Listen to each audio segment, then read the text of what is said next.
하나님은 우리가 평생 감사하는 삶을 사는 것에 대한 중요함을 가르쳐 주셨는데, 진정한 감사란 뭔가 하는 거죠. 진정한 감사란 모든 것에 감사하는 것이라 했습니다. 모든 것. 모든 것이라고 하는 것은 삶의 전부를 말합니다. 삶의 전체를 말합니다. 모든 종류를 말합니다. 그래서 모든 상황이나 모든 일에 감사하라고 하는 의미입니다. 하지만 우리에게 감사란 하나님의 가르침과는 사뭇 다른 듯합니다. 우리가 원하는 어떤 특별한 조건이나 적절한 만족이 주어질 때 감사가 고백되고, 그렇지 않을 때면 감사보다는 마음의 낙심이나 실망을 더 크게 느끼는 것이 오늘 우리의 모습들이죠.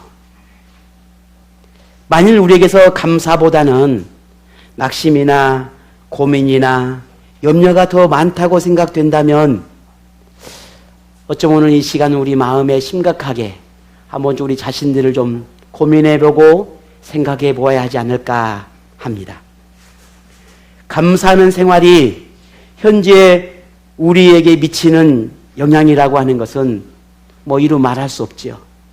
정신적인 것도 그렇지만 그리스도인으로 살아가는 데 있어서 또 매우 중요하기 때문에 그렇습니다. 특별히 성경에 보게 되면 마지막 때가 가까웠다라고 하는 것을 알려주는 증거 중에 하나가 놀라운 것이 하나 있는데, 이것을 디모데후서 3장 2절에 보면 이렇게 기록해 놨습니다. 사람들이 자기를 사랑하며 돈을 사랑하며 자랑하며 교만하며 비방하며 부모를 거역하며 감사하지 아니하며 거룩하지 아니하며 라고 했습니다. 마지막 때가 되면, 주님의 때가 되면 사람들 사이에서 감사가 일어나지 않는다는 겁니다. 이게 마지막 때라는 증거라는 거예요. 감사하지 않는다라고 하는 것은 하나님을 향해 감사하지 않는다는 걸 말하는 겁니다. 우리 인간이 살아가는 모든 삶에 하나님의 도우심이 있지만 그 하나님의 도우심을 인정하지 않는다는 겁니다. 하나님이 사람들에게 베푸는 은혜를 외면한다는 겁니다. 하나님보다 자신을 더 높이고 자신의 능력과 지식과 힘을 더 자랑한다는 겁니다. 결국 우리에게서 감사가 사라지고 있다라고 한다면, 점점 더 우리 속에서 감사의 마음이나 감사의 일들이나 감사의 고백들이 우리 등한이 되어진다고 한다면은, 결국 삶의 주인이 자기에게, 내 자신에게 집중되어 있어서 하나님을 삶의 중심에서 점점 떨어뜨리고 있다라고 하는 것을 의미하는 것입니다. 평생 감사합니다라는 기도만 드려도 충분하다라고 하는 말을 한 사람이 있습니다. 그만큼 우리에게 감사할 만한 것이 많다는 것이 되겠지요.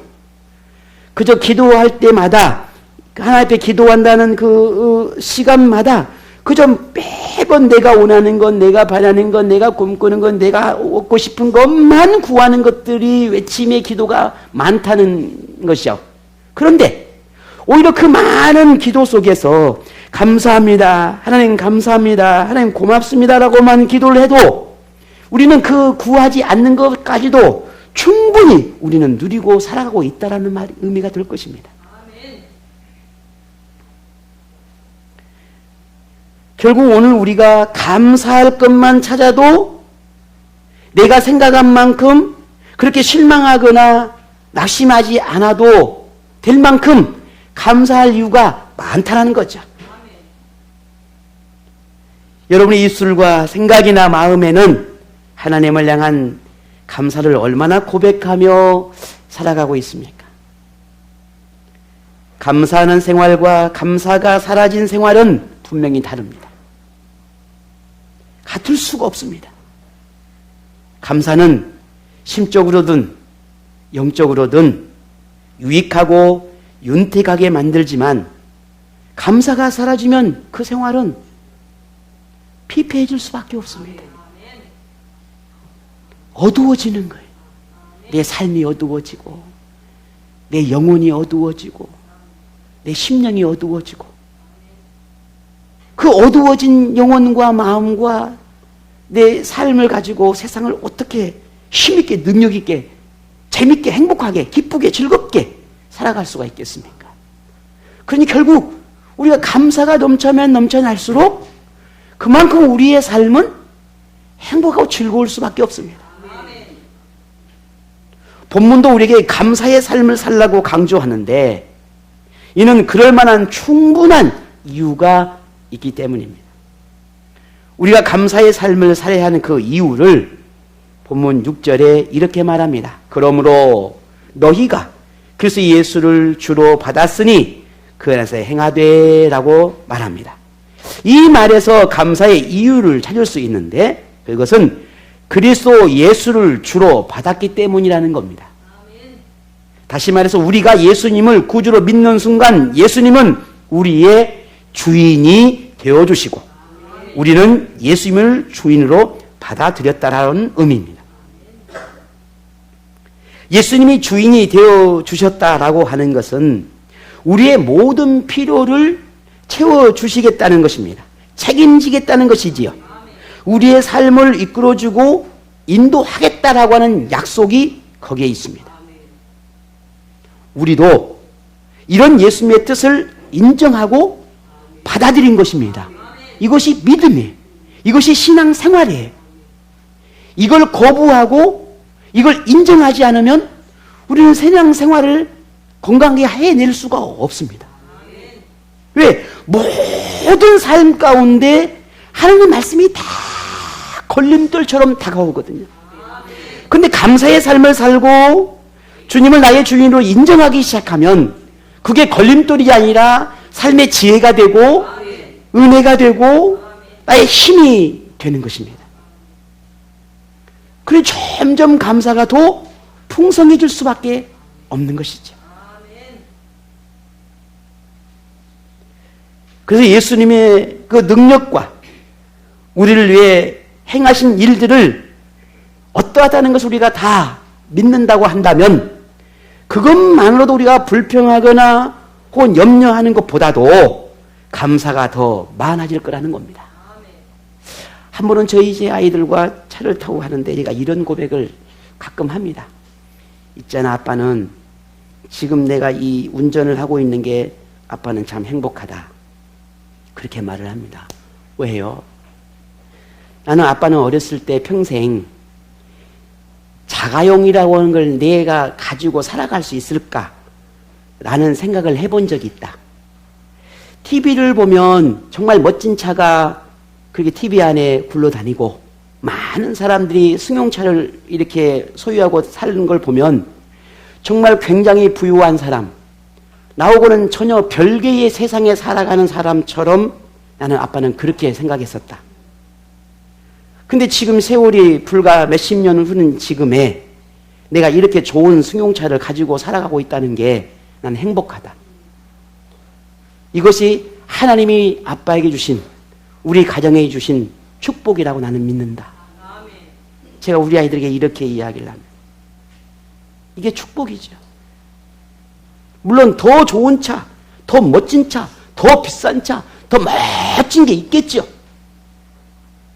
그러나 지금의 내가 가지고 있는 이것이 하나님의 축복이기 때문에 감사가 되는 거죠. 잘 굴러가거든요. 기름만 주면 잘 굴러가요. 감사하죠. 이게 예수님이 내게 주신 복이라고 저는 믿어요. 그래서 내가 예수님을 주로 고백했더니 믿음으로 우리의 삶 가운데 주님을 받아들였더니 내가 살아가는 모든 삶이 하나님 복되게 만들어 가신다라고 하는 사실들을 인정하지 않을 수 없더라는 겁니다. 그러니 또 감사가 나오는 것이지. 그러면 예수님을 구주로 믿는 우리는 현재 모든 것에 감사하며 살아가고 있는가? 여러분 어떻습니까? 저는 조금 전에 고백했습니다. 너무 감사합니다. 여러분 어떻습니까? 하나님은 오늘 본문을 통해서 우리가 그렇게 평생 감사의 삶을 살 수 있는 세 가지의 비결을 우리에게 가르쳐 주셨습니다. 너희가 이렇게만 살면 평생 감사하며 살 수 있을 거라는 겁니다. 그래서 이 세 가지를 오늘 간단하게 함께 그 비결을 나누고자 합니다. 오늘 본문 2절에서 그 비결을 찾습니다. 우리 한 번만 더 같이 읽겠습니다. 7절입니다. 그 안에 뿌리를 박으며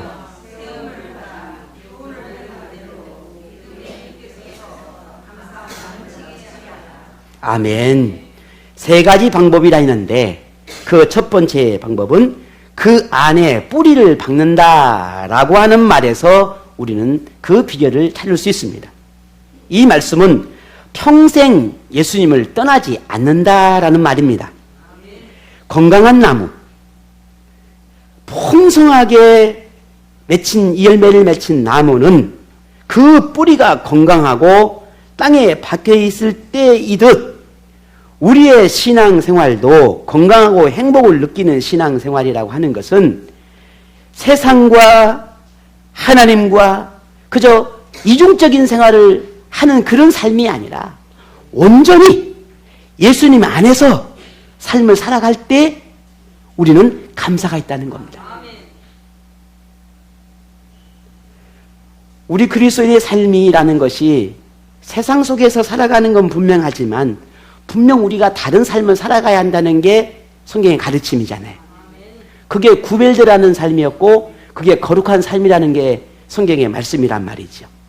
근데 누가 봐도 교회를 다니는 사람인지 아닌지 구별이 되지 않는다면, 그저 믿지 않는 사람들과 특별한 차이가 없다고 한다면 우리는 그리스도인인가? 라고 하는 질문을 한 번쯤 던져봐야 됩니다. 그저 술 먹고 담배 피고 유흥을 즐기고 그저 주일이면 그냥 1년에 한두 번이나 갈까 말까, 그저 그냥 세상의 오락과 문화와 그 모든 걸 즐기고 살아간다면 그 속에서 정말 하나님의 법을 성취하고 하나님의 뜻을 이루는 삶을 살아낼 수 있을까? 불가능합니다.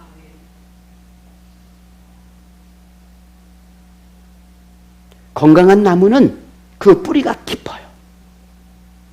풍성한 열매를 맺는 나무는 그 뿌리가 튼튼합니다. 오늘 우리의 믿음의 뿌리가, 믿음의 깊이가 그리해야 한다는 겁니다. 하나님 안에서. 그래야 우리가 흔들림이 없이 그 신앙의 삶을 살아낼 수 있는 것입니다. 이렇듯 예수님 안에서 믿음의 뿌리가 견고한 삶을 살게 될 때 우리에게 일어나는 이 삶의 모습에 대해서 하나님은 에레미야 선지자를 통해서 이렇게 우리에게 말씀해 주셨습니다. 에레미야 17장 8절을 보게 되면 그는 물가에 심어진 나무가 그 뿌리를 강변에 뻗치고 더위가 올지라도 두려워하지 아니하며 그 입이 청청하며 가무는 해에도 걱정이 없고 결실이 그치지 아니함 같으리라 했습니다. 이게 뿌리가 깊은 나무, 건강한 나무의 모습이죠. 우리 신앙인도 마찬가지입니다. 건강한 신앙, 건강한 믿음을 가진 사람은 마르지 않아요. 넘어져도 다시 일어나요. 늘 감사가 넘치죠. 또 감사하고 또 감사합니다.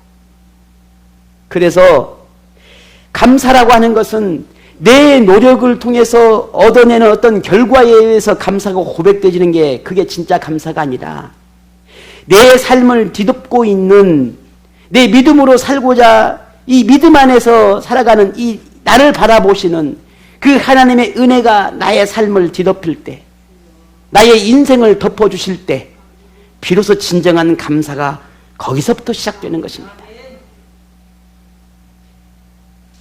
평생 감사, 마르지 않는 감사는 그 이유가 예수님 안에서 찾을 때, 예수님이 행하신 일을 보고 느끼고 깨닫게 될 때입니다.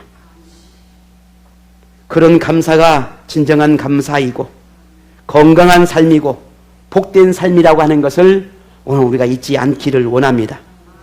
여러분의 모든 감사의 이유가 여러분 자신에게서 찾지 말고 예수님 안에서 찾고 예수님 안에서 발견하고 그래서 예수님으로 인해서 감사할 수 있는 그런 삶이 여러분 모두에게 일어나기를 축복합니다.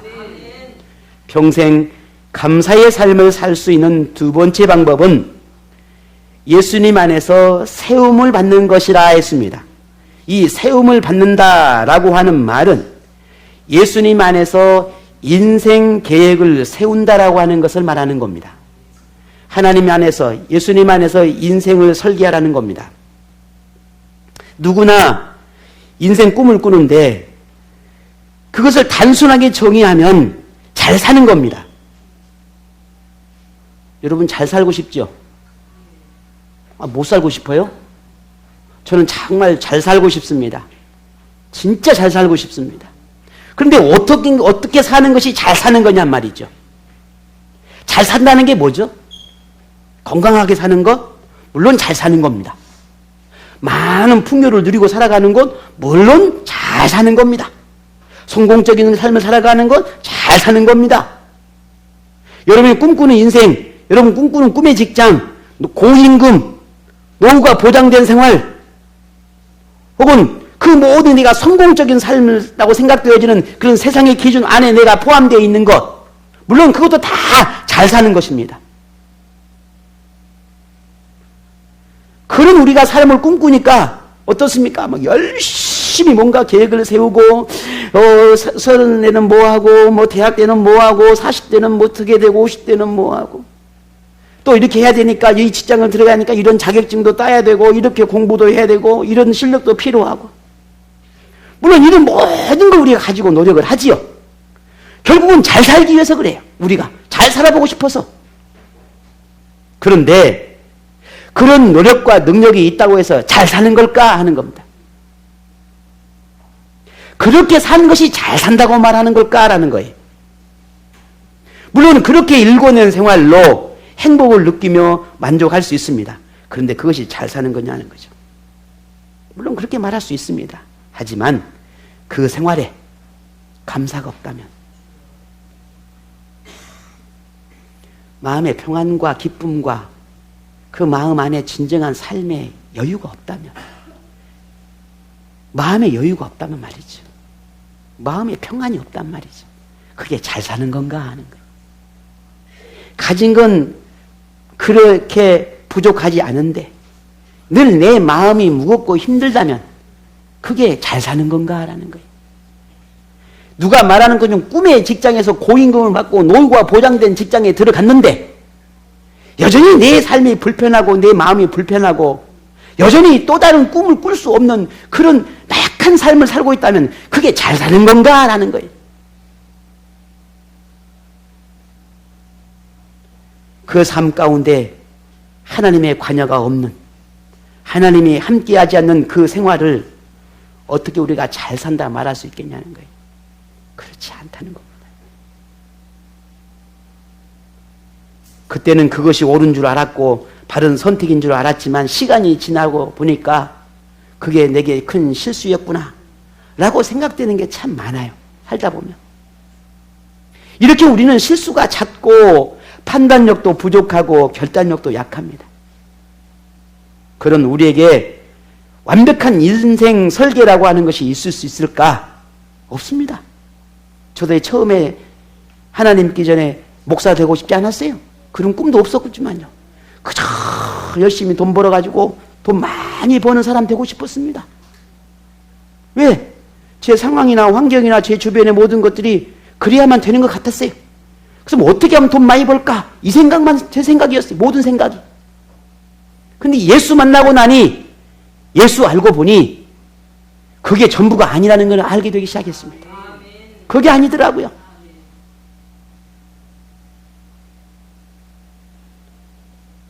오늘 저와 여러분, 그렇게 우리는 부족합니다.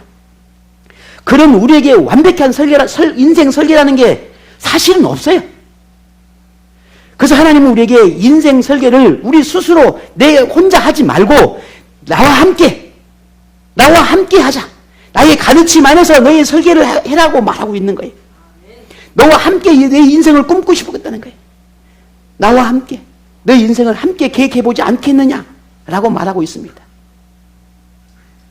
그런 생활이 잘 되고 잘 사는 인생이 아닐까 싶습니다. 아무리 높이 오르고 많은 것을 소유하고 모든 꿈을 이루었다 하더라도 더 이상 바랄 것이 없을 만큼 만족이 있다 할지라도 만약에 거기 안에 진정한 감사가 없다면 그 생활은 오히려 더 목마름과 더 갈급함이 끊어지지 않을 것입니다. 우리가 어떤 상황이나 환경이나 무슨 일을 만나든 모든 것에 감사할 수 있는 것은 우리 인생 계획을 하나님과 함께 나누며 함께 만들어갈 때입니다. 하나님은 오늘 우리에게 그 인생을 함께 설계하자고 오늘 저와 여러분에게 말씀하고 있습니다. 여러분은 어떻게 하시겠습니까? 하나님과 함께 여러분이 남은 인생을 설계해 보시겠습니까? 삶은 얼마나 산다고 내가 그러니까 인생 설계가 필요한 것입니다.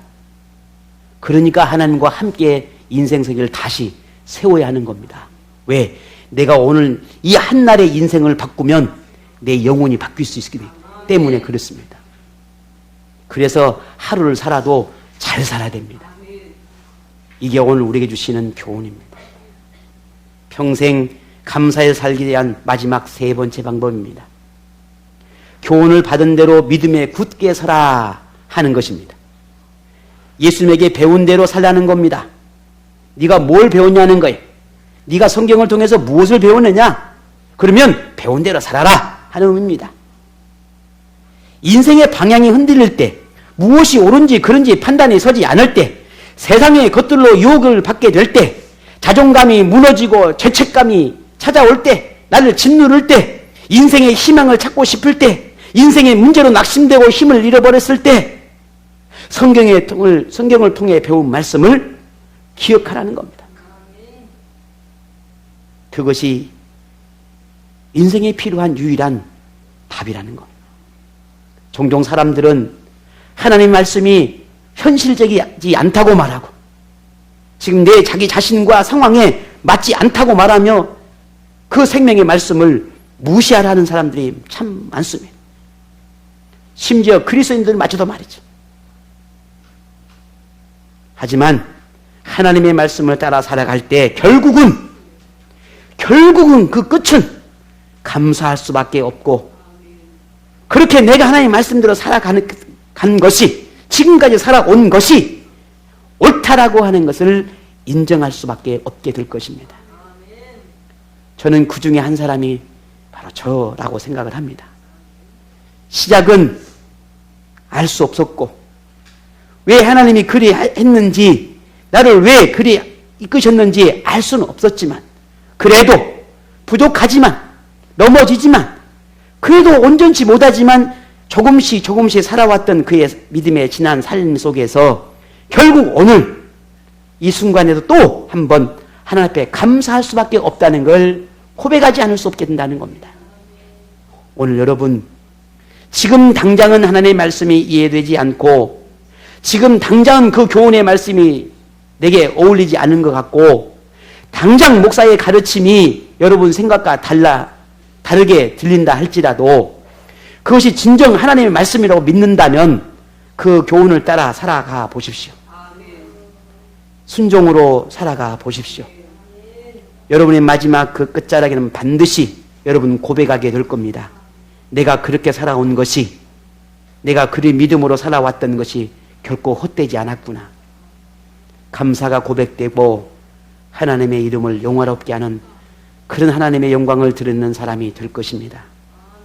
오늘 우리에게 하나님 말씀처럼 완벽하고 하나님 말씀처럼 온전한 가르침은 없습니다. 우리 그 말씀을 따라 믿음으로 살아가십시다. 오늘 우리는 한 해를 돌아보며 추수감사절을 지키며 감사 찬양을 드리는 이 예배를 우리가 함께 나누고 있습니다. 이것도 하나님을 향한 최고의 감사의 표현입니다. 하지만 평생 감사의 생활은 평생 예수님과 동행하는 삶을 살 때입니다. 평생 예수님과 동행하며 평생 감사가 있는 삶을 위해 오늘 본문을 통해 주신 교훈을 여러분 잊지 않기를 바랍니다. 오늘의 하나님이 여러분의 인생에 영원한 하나님이 되고 오늘의 감사가 평생 감사로 고백되고 오늘의 꿈을 하나님과 평생 함께 만들어가고 오늘의 믿음이 평생 굳건하게 지켜갈 때 하나님은 그런 여러분에게 성경이 약속한 모든 복과 은혜를 허락하십니다. 오늘 이 믿음 붙들고 이 믿음으로 살아내는 여러분 모두에게 성경에 약속한 그 놀라운 모든 약속이 여러분 모두 임하기를 축복합니다.